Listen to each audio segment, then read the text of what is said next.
C'est à Modane que nous rencontrons Ruby et David, deux restaurateurs machiavéliques. Ingénieux et créatifs, ils ont entièrement décoré leur restaurant pour Halloween. Pour jouer le jeu jusqu'au bout, ils ont créé des recettes abominablement moches, mais dangereusement délicieuses.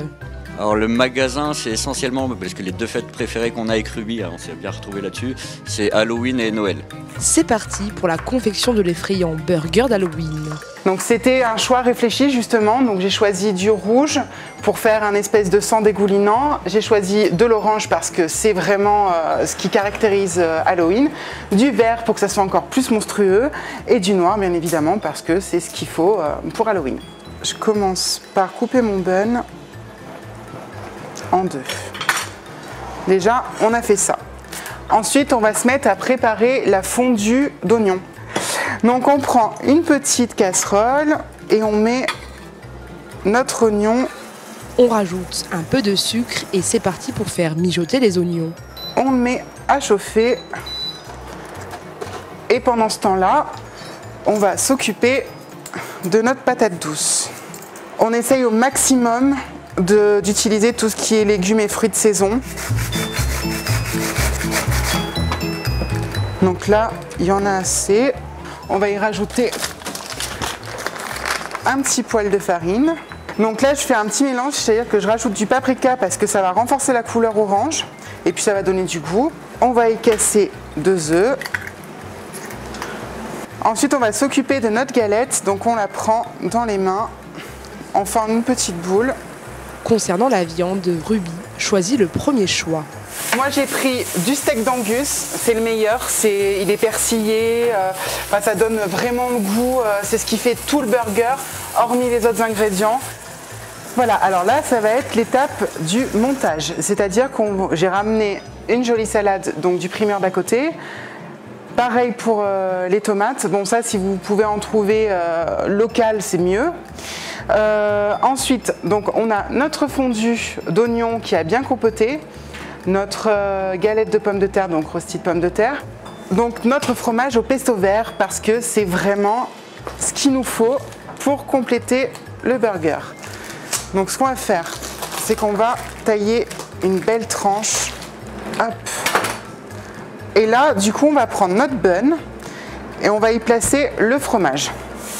Alors, notre steak est cuit. On va le déposer sur le rosti. On va mettre notre feuille de salade. Et ensuite, on met le bun par-dessus. Et voilà, notre burger d'Halloween. Toujours dans la terrifiante thématique d'Halloween, David nous présente sa pizza spéciale. Une création à la pâte violette. Alors ça reste notre pâte classique, c'est-à-dire mélange de 3 farines, levure fraîche et elle pousse 24 heures minimum au réfrigérateur. Donc, et après des ingrédients aussi on allie le goût pour que ce soit bon avec la couleur. Donc il y a un peu de orange, il y a un peu de rouge, il y a un peu de vert. Ça reste Halloween comme le burger affreux de Ruby tout à l'heure. Donc avant tout il faut l'étaler quand même.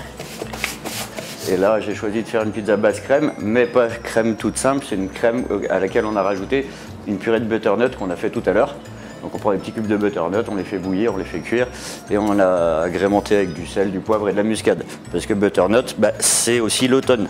C'est pas que Halloween, c'est une pizza d'automne parce qu'on fait des pizzas et des burgers de saison.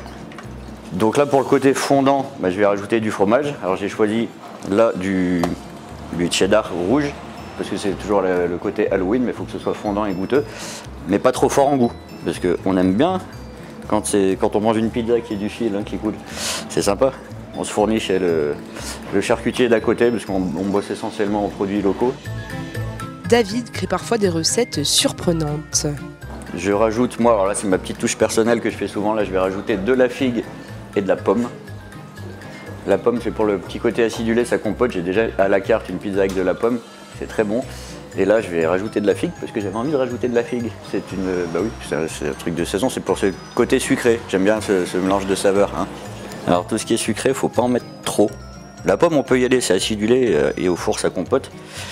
Mais la figue, faut vraiment en mettre une par bouchée limite. Donc je vais rajouter du cheddar vert comme sur le burger parce que c'est Halloween, ça coule, ça fait un peu extraterrestre fondu, c'est très bien.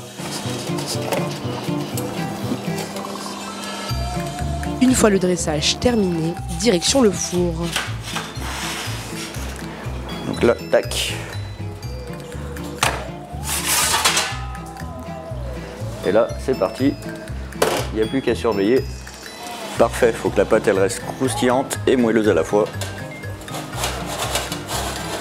Et voici une jolie pizza d'Halloween. Un travail reconnu lors de concours prestigieux. Alors, nous avons reçu 2 prix jusqu'à présent, dont le plus prestigieux, le Go Emilio, pour la saison 2023-2024. Nous avons été aussi sacrés meilleur espoir. Et après, nous avons reçu aussi le prix de Restaurant Gourou pour l'année 2023. Des recettes originales et délicieuses que vous pourrez découvrir durant toute cette période.